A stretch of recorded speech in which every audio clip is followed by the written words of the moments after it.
সিলেটের এই চা বাগানগুলোতে অনেক অনেক জায়গা রয়েছে যেগুলোর ইতিহাস শেষ করার মতো না। তাই আজ আমি বেরিয়ে পড়েছি নতুন একটি ভ্রমণের উদ্দেশ্যে। আমাদের আজকের যাত্রা হচ্ছে সিলেটের প্রাচীন রাজা গৌরগোবিন্দের গুহা। চলুন তাহলে দেখা যাক সেই রহস্যময় গুহার কি অবস্থা। এই যে জায়গাটা আপনি দেখতে পাচ্ছেন, এটি হচ্ছে হিলুয়াচা চা বাগানে গাড়ি রাখার স্ট্যান্ড। এই জায়গা স্থানীয়দের কাছে তেলিহাটি নামে বেশ পরিচিত। সিলেট শহর থেকে এখানে আসতে হলে প্রথমে পৌঁছতে হবে লাকাতুরা ক্রিকেট স্টেডিয়ামের পাশে। সেখান থেকে গাড়ি নিয়ে এই পর্যন্ত আসা যায়, আর ঠিক এই তেলিহাটি থেকেই শুরু হয় আসল যাত্রা। এই চা বাগানের ভিতরে আছে একটি প্রাইমারি স্কুল। স্কুলের পাশ দিয়ে যে সরু রাস্তাটি চলে গেছে, ঠিক সেই রাস্তা দিয়ে আমাদের পথ এগোতে হবে। রাস্তায় পা রাখতেই চোখে পড়ে চারপাশ জুড়ে সবুজ চা বাগান, ছোট ছোট টিলা আর মাঝে মাঝে বয়ে চলা ঝিরি। তবে সঠিক গন্তব্যে পৌঁছানোর রাস্তা মোটেও সহজ না। একটু এগোতেই দেখবেন রাস্তা দুভাগ হয়ে গেছে, আরেকটু এগোলে আবারও দুভাগ হয়ে গেছে।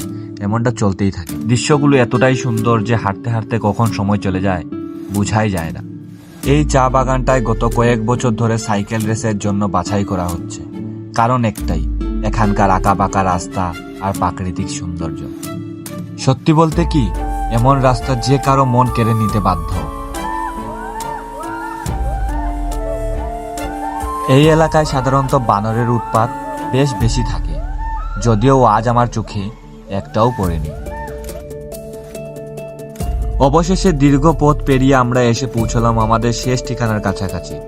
বাগান থেকে পায়ে হেঁটে এখানে আসতে প্রায় 20 মিনিট সময় লেগেছে। বর্তমানে আমি এখন দাঁড়িয়ে রয়েছি সিলেটের প্রাচীন রাজা গৌরগোবিন্দের গুহার কাছে। কথায় আছে গৌরগোবিন্দ রাজা ছিলেন সিলেটের একজন প্রাচীন রাজা। তার শাসন আমলে শত্রুদের হাত থেকে বাঁচতে তিনি এই গুহাগুলো তৈরি করেন। স্থানীয়দের মতে এখানে মোট 3টি গুহা রয়েছে। এখানের এলাকাবাসীরা এই গুহাকে সাধারণত হারাং হুরুং গুহা নামে চিনে থাকেন। হারাং হুরুং নাম বললেই তারা বলে দিতে পারে এই গুহার আসল রহস্য। গৌরগোবিন্দ গুহা ধীরে ধীরে মুছে যাচ্ছে। আমি এখানকার লোকাল মানুষের কাছ থেকে জানতে পারি যে এখানের ভিতরে কয়েকজন প্রবেশ করেছিল, তবে তাদের মধ্যে কেউ আর জীবিত ফেরেনি। যারা জীবিত ফিরেছিল তারাও তার পর দিন নাকি মৃত্যুবরণ। অনেক পুরনো মানুষ যারা, তারা বলেন এখানের ভিতরে নাকি রাজা গৌরগোবিন্দ অনেক স্বর্ণ মুদ্রা অলংকার লুকিয়ে রাখার জন্য এই গুহা তৈরি করেছিল। তবে আমি যতটুকু জানতে পেরেছি, এখানের গুহাগুলোর মূল উদ্দেশ্য ছিল শত্রুদের আক্রমণ থেকে বাঁচার জন্য। রাজা গৌরগোবিন্দ তো বড় বড় বিশাল পাহাড় কেটে গুহা তৈরি করেছিলেন। মূলত এখানে একটি গুহা ছিল, একটি গুহার ভিতর দিয়ে আরো 2টি গুহার রাস্তা তৈরি করা হয়েছে। আমরা অপর প্রান্তে আরেকটি গুহা দেখতে পাচ্ছি। এদিকে 2টো গুহা, অপর প্রান্তে একটি গুহা তৈরি করা হয়েছে।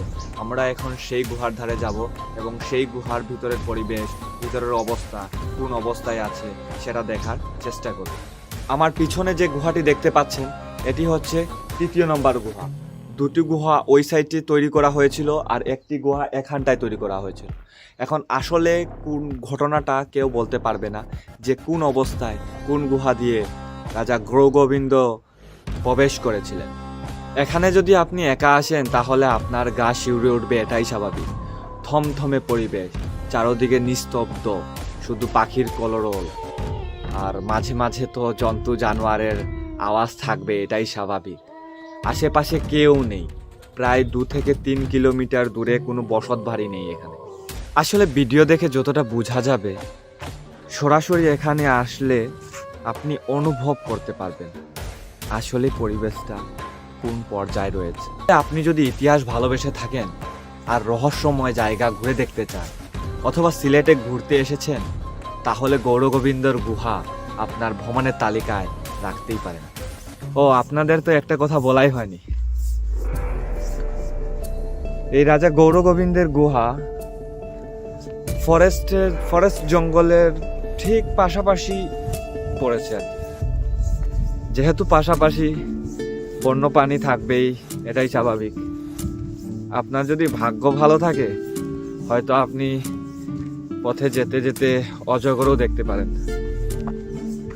আমাদের চোখে প্রায় পড়ে, প্রায় সময় আমরা দেখি, তবে কিছু করার থাকে না। ভিডিওটা যদি আপনার কোনো উপকারে এসে থাকে অথবা ভিডিওটা যদি আপনার ভালো লেগে থাকে, অবশ্যই একটা লাইক দিন আর আপনার মতামতটা কমেন্টের মাধ্যমে আমাদের জানান। নতুন কোনো ভিডিও নিয়ে আবারও হাজির হব আপনাদের মাঝে। সেই সময়টুকু আপনারা সবাই ভালো থাকবেন, সুস্থ থাকবেন, এই কামনাই করছি। ধন্যবাদ সবাইকে।